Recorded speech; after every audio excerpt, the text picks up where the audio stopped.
நம்மளுடைய நாடாளுமன்ற உறுப்பினர் அருமையக்கா கனிமொழி அக்காட்ட ஃபோனில் பேசினேன்.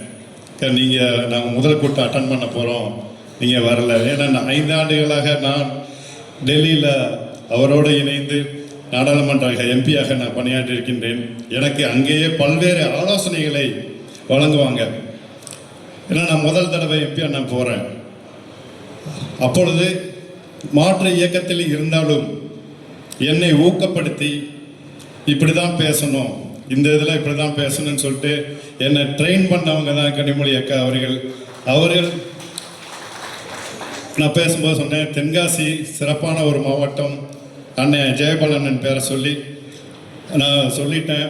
அவர்கள் உங்களுக்கு சிறப்பான ஏற்பாடுகளை செய்வார்கள், நீங்கள் நல்லபடியாக சென்றுவார்கள். நான் பார்லிமெண்ட் இருக்கனால என்னால் வர முடியல அப்படின்னு சொல்கிறேன். அதே மாதிரி தான் அண்ணன் KKSSR அண்ணனும் தேர்தல் அறிவிக்கக்கூடிய சூழ்நிலை இருக்கின்ற காரணத்தினால் பல்வேறு அரசு விழாக்களில் அவர் முடிக்கணும். கலைக்கழகத்தில் வந்து இணைந்து மிகப்பெரிய எழுச்சியாக அந்த நிகழ்ச்சி நடைபெற்றது.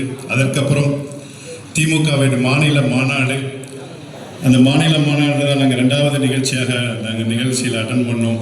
அதுவும் மிகப்பெரிய எழுச்சியாக இருந்தது. நீங்கள் எல்லாருமே வந்திருப்பீங்க. இன்னைக்கு முதல் பிரச்சார கூட்டம் இந்த தென்காசியில் நடைபெற்று கொண்டிருக்கின்றது. இங்கு